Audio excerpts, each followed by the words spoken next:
በቡታጅራ ከተማ የፋሲካ በዓል ኤግዚቢሽንና ባዛር ተከፈተ። የፋሲካ በዓልን ምክንያት በማድረግ በቡታጅራ ከተማ አስተዳደር የተዘጋጀው የኢንተርፕራይዞች ልዩ ኤግዚቢሽንና ባዛር ኢትዮጵያም ታምረት እኛም እንሸምት በሚል መሪ ቃል በድምቀት ተከፍተዋል። የኤግዚቢሽንና ባዛሩ በይፋ ያስጀመሩት የቡታጅራ ከተማ ከንቲባ አቶ አብዱ አህመድ እንደገለጹት መርሃ ግብሩ የተዘጋጀው ነዋሪዎች የበዓል ምርቶችን በተመጣጣኝ ዋጋ እንዲሸምት ታስቦ ነው። ከንቲባው አክለው ኢትዮጵያ ልትበለጽግ ልትሻገራትና ራሷን ልትችል የምትችለው በዋናነት ስታመርት ነው ብለዋል። የተመረተው ምርት ደግሞ መሸመትና መጠቀም ይገባልም ብለዋል።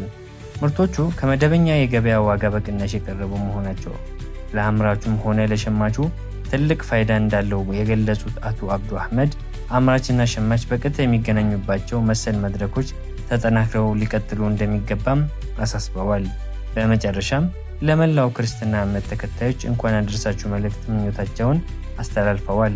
በመቀጠልም የከተማው ምክትል ከንቲባና የስራ ዕድል ፈጠራ ኢንተርፕራይዞች ልማት ጽሕፈት ቤት ኃላፊ የሆኑት አቶ ደረጀ ጥላሁን በበኩላቸው ባዛሩ ኢንተርፕራይዞች ምርቶቻቸውን እንዲያስተዋውቁና ሰፊ የገበያ ትስስር እንዲፈጥሩ ለማገዝ መዘጋጀቱን ገልጸዋል። በኤግዚቢሽኑ ላይ የቀረቡ ዋና ዋና ምርቶች የዕደ ጥበብ ውጤቶች፣ የአልባሳትና ጨርቃጨርቅ እንዲሁም የእንጨት ስራ ውጤቶች፣ የከተማ ግብርና ምርቶችና ሌሎችም ይገኙበታል ብለዋል።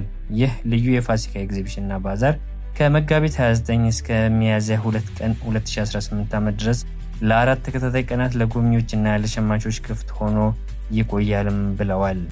በመጨረሻም የከተማው ነዋሪዎች ወደ ስፍራው በመምጣት ምርቶችን በመግዛት እንዲጠቀሙ ጥሪ ቀርበዋል።